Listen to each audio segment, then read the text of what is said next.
Hello everyone, my name is Tian Hatting. I would like to start off with a disclaimer.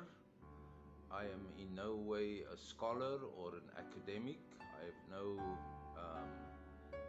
formal qualifications in this field. I am a simple ESL teacher working and living in Vietnam at the moment, but I do believe that God presents himself to us through scripture and nature, and therefore I love his word and his creation, and this video is about that. In 2012 I published the book entitled Birds and Bibles in History, which looks at the history of ornithology and the 409 instances where birds are mentioned in the Bible. This year I started publishing a series of textbooks entitled Biblical Hebrew for All, 5 textbooks aiming at ordinary folk who don't want to get involved in a formal academic course, which deals with the grammar, textual criticism, and volume 5 looks at 400 texts from the Hebrew Bible where English translations are not very satisfactory.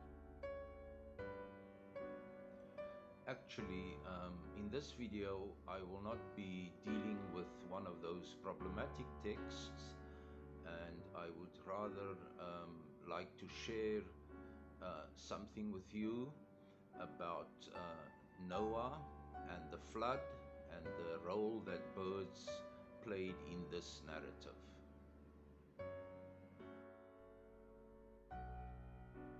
Birds are mentioned in both of the creation narratives, the creation stories.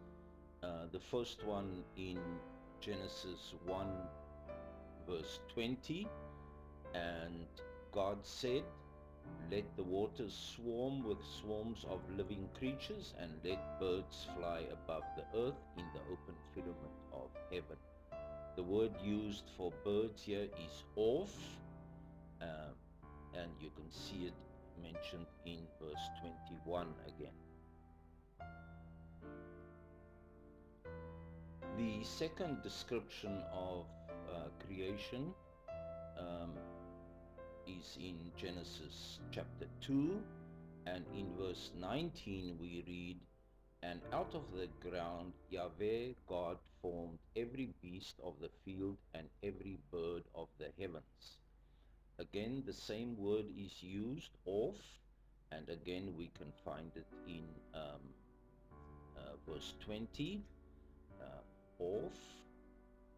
There is another word for birds in Hebrew, tzipor, which is actually the name of the wife of Moses, but both these words are generic terms and just refer to birds in general. So let's have a look at Noah and his birds. In Genesis 8 verse 7 we read, "Vaye shalach," and he sent. Et is just a marker. Ha-oref, the crow. And in Genesis 8 verse 8 we read, "Vaye shalach," and he sent.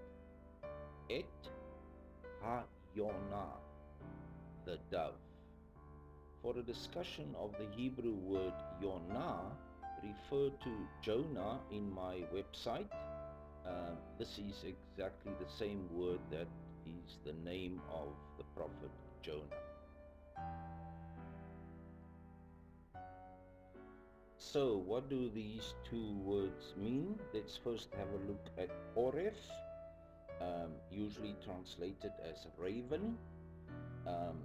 But ravens are more shy and vigilant than crows. crows possess remarkable personalities which can rightly be described as assertive and full of self-confidence. In my book, I mention that they are seen as brash and bold and aggressive, and um, this, coupled with their intelligence, have has enabled them to adapt completely to a lifestyle coexistent with man, even where the habitat has been changed.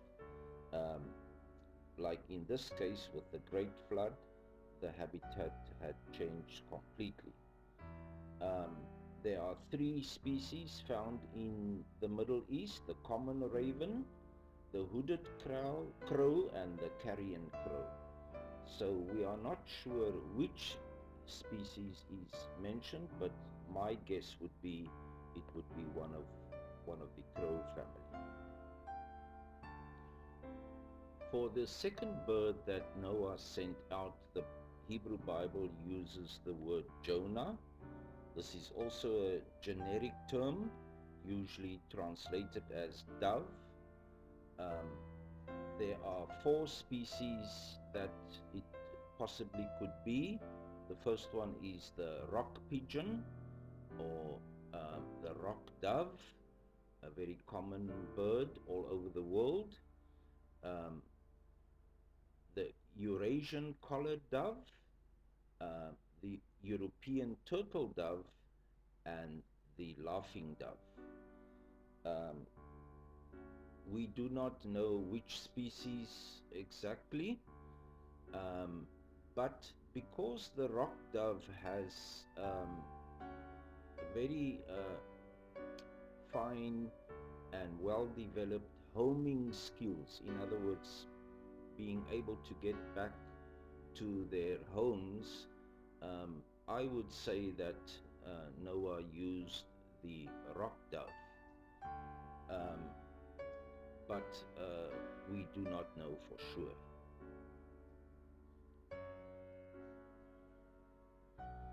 The fascinating point in this narrative is that it is clear that Noah was an ornithologist, to the extent that he realized that if there was one species that would immediately be able to adapt to the circumstances after the Great Flood and actually survive, it would be the crow.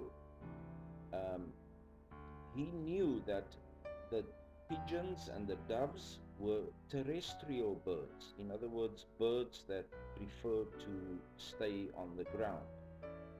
And as long as the dove returned, he knew that it was an indication that the ecosystem was not suitable for human habitation.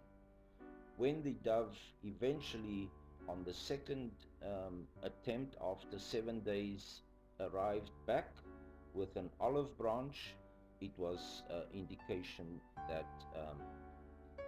the habitat had become suitable for humans. The Greek philosopher Aristotle lived from 384 to 322 before Christ, and it is said that he not only studied almost every subject possible at the time, but also made significant contributions to most of them. For example, he compiled the first known scientific list of birds containing 170 species, and therefore many people consider him to be the first ornithologist. The purpose of my book, Birds and Bibles in History, was to show that centuries before Aristotle, there were people that can be seen as the first ornithologist. Many of the authors of the Hebrew Bible have shown us that they observed the birds and nature very closely. Noah is a good example, and another famous example is Job, who described the ostrich, uh, hippos, crocodiles, and so on. So I believe that um, the Hebrew Bible was um, finally edited by Ezra, um, who lived at the same time approximately as Aristotle. So the books that he dealt with were written long before Aristotle and did definitely um, include some ornithological material.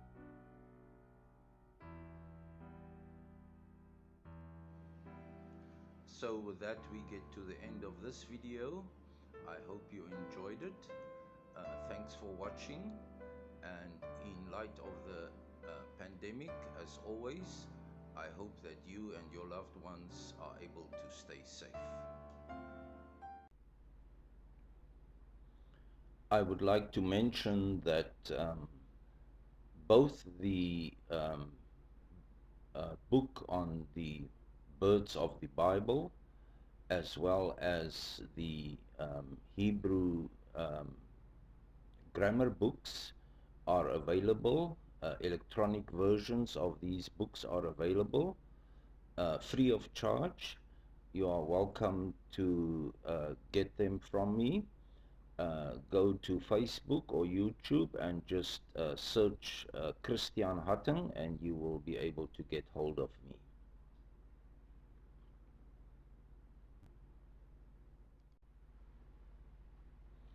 I would appreciate it if you would subscribe to my YouTube channel.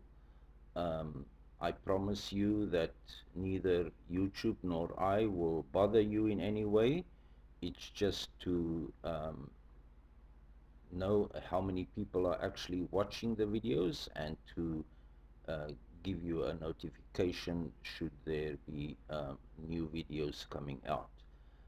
You can do that by clicking on the icon in the bottom right hand corner and then just click on subscribe. Thank you very much.